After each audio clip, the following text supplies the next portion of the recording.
Pois é, a gente está aqui hoje conversando com você sobre alimentação vegana e alimentação vegetariana, né? O vegano está aí na moda, de repente a gente chega numa loja, chega num supermercado e tem lá produto vegano. Você já sabia o que significava isso? Né, em que contexto isso se insere? Já tem clareza qual é a diferença do vegano e do vegetariano? Tem muita coisa ainda para você descobrir na Cabeça para Cima de hoje, viu?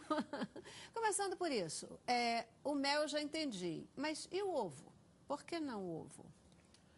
Alguma vez você já viu como a galinha toma conta do ovo? Assim, Sim. porque eu parei de comer ovo justamente no dia que eu vi. Eu estava numa pousada e fui fazer uma massagem e a galinha tinha colocado o ovo dentro da tenda. E aí a galinha ficou lá fora desesperada atrás do ovo. Foi aí que eu entendi a relação da galinha com o ovo que a gente não tem. Ovo não é comida, né? Ovo não é uma fruta que cai do pé quando você está passando e come ela madura. O ovo, ele é o filho da galinha. Então, assim, quando eu vi a relação da galinha, de desespero dela porque estava ali o ovo, eu falei, opa, existe um ser vivo ali. Então, além de todas as outras questões biológicas, que também, né, há controvérsias a respeito de se é bom ou não, se é saudável ou não, essa questão animal existe. Então, assim, à medida que a gente começa a criar uma relação de entender de onde vêm as coisas e para onde elas vão, a gente muda o nosso conceito e a nossa visão, e aí não tem mais esse porquê. Ah, por que eu não posso comer isso? Realmente, o mel não é uma fruta que você está andando, cai do pé maduro e você come. Porque assim seria perfeito, né? Como Adão e Eva viviam no paraíso. Eles tinham lá tudo que eles precisavam. Essa é a alimentação ideal. Então, assim, todas essas coisas, hoje os alimentos industrializados, o ovo como a gente consome, ela só serve para distanciar a gente da nossa verdadeira natureza, do estado original das coisas. Ovo não é alimento. O corpo não reconhece biologicamente como alimento. Em alguns momentos, para alguns animais, pode até ser, né? E há controvérsia. Eu não estou defendendo o que é ou o que não é. Mas acho que a gente tem que perceber aonde que nesse momento a gente perdeu essa visão real do que é um ovo, do que é um mel, do que é uma fruta ou um biscoito dentro de uma embalagem de papel. Cada vez que você come um ovo é menos um pintinho, é menos um passarinho, é menos um... É nessa linha. Na verdade, é dentro desse conceito, né? E o leite? Vamos lá, e o leite? Geralmente, só comentando a questão do ovo, a gente geralmente só come o ovo porque a gente cozinha, né? Ele cru, direto da forma que ele aparece na natureza, sem sal, sem cozimento, etc., não seria prazeroso. Silvestre Stallone, ele... Ele discordaria, né? Mas era mais por uma questão de fisiculturismo do que... A questão do leite é porque... Você quer a questão nutricional ou a questão ética? Não, por que não, dentro do conceito vegano, não se consumir o leite, uma vez que é um produto animal, né, dentro dessa questão mais ética, né, da filosofia? Na literatura científica, é correlacionado com o aumento dos hormônios de crescimento, principalmente GH e GF1, que isso é correlacionado com diversos tipos de câncer, é correlacionado com o aumento... basicamente, a principal causa que se acredita hoje em dia de diabetes tipo 1, entre diversas outras questões, como rico em gordura saturada, colesterol, proteína, que obviamente a quantidade de proteína da vaca é muito maior do que seres humanos, porque o leite materno é 6% de proteína, o leite da vaca é de 16%. É muito mais cálcio também no leite da vaca. Por quê? Porque ela cresce um bezerro de 25 quilos e uma vaca de 250 em um ano. Então, a quantidade de proteína e de cálcio ali deve ser maior para acelerar esse processo de crescimento e poder ter a formação óssea. Então, por isso que tem uma quantidade muito mais alta. Só que no mundo da nutrição, a gente não quer muita proteína, a gente não quer muita gordura, a gente quer a quantidade exata. E a quantidade exata, obviamente, foi feita pela natureza para cada tipo de espécie. Por isso que o leite do rato tem 43% de proteína, o leite da vaca é 16%, porque cada tipo de espécie cresce numa determinada velocidade. Seres humanos levam 21 anos até chegarem na fase madura, vacas levam 1 ano, ratos chegam em um mês, eu acho, ou 2 meses, já está no crescimento ideal para ele, entende? Então... Tá, eu quero ouvir a Flávia um pouquinho a respeito disso, porque para mim bateu uma lógica incrível no que você diz, no seguinte, porque eu estou entendendo que o que você está dizendo é assim, leite de vaca é para bezerro, cada leite é para a sua espécie própria, né? A gente diz que para o homem nada melhor do que o leite materno, né? É o leite que alimenta, que desenvolve. Quanto mais alimentado com o leite materno, mais saúde esse bebê vai ter. Faz sentido mesmo isso, Flávia? Faz total sentido. Né? Na verdade, se a gente avaliar a composição da alimentação vegetariana, né, o que muita gente questiona é a questão de composição de nutrientes, né, vamos dizer assim, de minerais, enfim, e de vitaminas. Então, assim, imaginar que um indivíduo vegetariano vai consumir menos ferro, por exemplo, ou menos zinco, ou enfim, menos proteína, isso é verdade ou não é verdade? Se a gente comparar o vegetariano com o onívoro, ou seja, o indivíduo que consome carne, certamente que o valor absoluto de ingestão de proteína, por exemplo, vai ser menor no vegetariano do que no onívoro. Mas isso não significa que seja impróprio. É menor, mas ainda dentro do que a gente considera normal. Né? A mesma coisa, o indivíduo em relação à ingestão de ferro e ingestão de zinco. Né? Até colocando pela questão do leite materno e a gente voltando um pouco para as crianças. Né? A gente sabe que ferro é importante para a cognição, enfim, transporte de oxigênio, zinco pela questão da imunidade e crescimento também. Então, assim, na alimentação vegetariana, pode ser, e na verdade, muitas vezes acontece da ingestão ser até maior, se a gente pensar em valor absoluto. Só que esses alimentos têm uma menor biodisponibilidade de ferro e uma menor biodisponibilidade de zinco, por exemplo. Isso significa o quê? Que apesar da gente ingerir mais, o organismo absorve menos. E aí existem algumas maneiras da gente, através do processo de cocção, né, da preparação do alimento, de tentar minimizar essas substâncias que podem estar interferindo nessa biodisponibilidade. A gente vai conversando e realmente é uma questão de cabeça, né, de entendimento, de uma opção mesmo, aí, de uma escolha de vida para você seguir as linhas diferenciadas e talvez aí um retorno às origens, né? Um retorno às origens para uma vida mais saudável, essa coisa toda. A gente tem visto quanto a saúde do homem tem sido afetada por estilo de vida, por alimentação, alimentação prejudicada por cozimento, por fritura, por um monte de coisa, né? A própria alimentação em si, o tipo de alimentação. Eu tenho ouvido falar que a couve, por exemplo, ela pode substituir o leite com brilhantismo, né? Com muita superioridade. A única questão é que você tem que pensar sempre na quantidade também por questão de calorias. Porque a couve ela é muito rica em todos os vitaminas e minerais. Só que, por exemplo, 100 gramas de couve são em torno de 20 calorias. 100 gramas de leite são em torno já de 300, entende? Então a gente só tem que sempre se lembrar, quando o alimento é cru, quando o alimento é natural, é comer em maiores quantidades para poder promover toda essa suficiência nutricional, entende? Então, Flávia, uma criança, ela pode, desde a infância, desde o seu nascimento, ela já ser introduzida exclusivamente numa alimentação vegetariana, por exemplo? Então, existem grupos, né, que defendem realmente a aquisição, né, desse tipo de alimentação desde o início da vida e outros não. Uma grande questão, né, como a gente estava conversando, do ferro e do zinco, que é um fator limitante muito importante em relação à alimentação vegetariana, né, o indivíduo que não come realmente nenhum alimento de origem animal, é a questão da deficiência de vitamina B12.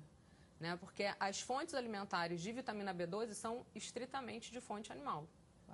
Ou seja, são as carnes, os ovos e o leite, né, peixe, ou seja, tudo de origem animal. Então, para essa vitamina especificamente, né, a gente precisa fazer algum tipo de suplementação sim. Isso não tem como a gente fugir.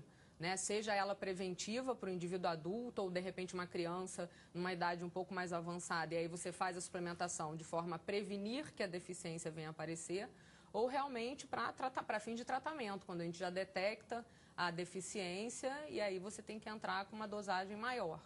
Né? Mas certamente que é totalmente viável esse tipo de alimentação desde os primeiros meses, né? Até porque até os 6 meses de vida a gente sabe que o leite materno supre as necessidades. Né? Então, pelo menos a gente já tem esse intervalo aí de 6 meses com leite materno suprindo e depois a gente consegue fazer a introdução dos alimentos. Isso, de repente, Eduardo pode até colocar, porque como são os alimentos a questão dos alimentos crus, eu não sei como seria isso para criança. Eu, sinceramente, não consigo visualizar isso acontecendo pela questão da textura do alimento, né? E a criança ainda sem a dentição, eu não sei como é que isso pode estar acontecendo. Mas em termos de nutriente... O que vocês me dizem a respeito disso? Primeiro, dessa questão, né, da vitamina B12. Isso. Né, da vitamina B12. Porque a gente imaginar que já tem que partir para a suplementação de vitamina é também ruim, né? Como é que a gente resolve essa questão? Posso responder a minha visão empírica? Vai lá, fala lá. Eu vou fazer uma década agora de frugivorismo, né, como é chamado, uma dieta crua, baseada em frutos, vegetais e nozes. Sempre surge a questão da B12, até mesmo na faculdade com meus professores, etc. E no meio acadêmico a gente sabe que é extensa, mas eu nunca suplementei. Meus níveis são o que a gente chama de limítrofe, ou seja, ficam mais abaixo do que o usual e ficam bem perto. Mas eis a questão, os parâmetros séricos que a gente tem são de pessoas consumindo grandes quantidades de produtos animais. Então, obviamente, será que são os parâmetros séricos naturais?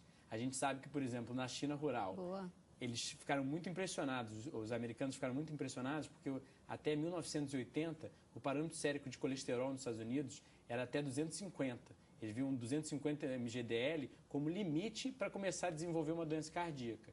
Só que eles foram fazer o The China Study, que é um estudo epidemiológico maior do mundo, maior já conduzido até hoje, por causa do chanceler chinês, estava morrendo de câncer, ele pagou Deus e o mundo para ir lá estudar a China, o câncer na China. E eles viram que o chinês rural tinha, em média, 120 mgdl, enquanto um americano, eles estavam achando que até 250 era normal. E a incidência de doença cardiovascular na China era praticamente zero. Então, eles aí hoje em dia, eles desceram para 200 mgdl, né, como todo cardiologista recomenda. Só que a gente sabe, devido ao Framingham Study, que foi o mais longo, o Obama até injetou agora, eu acho que 5 bilhões de dólares no estudo, que ele já vem desde 1940, a gente já está na terceira geração do estudo, e ele mostra que 1 a cada 3 pessoas sofrem de ataque cardíaco tendo colesterol de 150 a 200 mgdl. Ou seja, se você tem o colesterol que é geralmente recomendado no meio da cardiologia, como até seu limítrofe, seu máximo de 200, você está dentro do risco de sofrer de um ataque cardíaco. Você tem razão nessa colocação de que tem um padrão definido a partir de uma realidade cultural, etc. E se define um padrão do que é bacana, do que é bom, né? Pode ser que numa outra realidade, numa outra cultura, às vezes, se fosse pegar só os índios, por exemplo, será que seriam esses mesmos padrões? Não sei. Mas aí a opinião do... Eu suplemento tudo. Não a opinião, como é que ele diz? Não a opinião empírica, mas a opinião agora científica? Eu, durante esse período que eu fiz vários tipos de alimentação, eu tive alguns efeitos colaterais dessa alimentação também, assim, por mergulhar de cabeça e não ter informação e não ter acesso à informação, porque é muito importante você saber o que você está fazendo.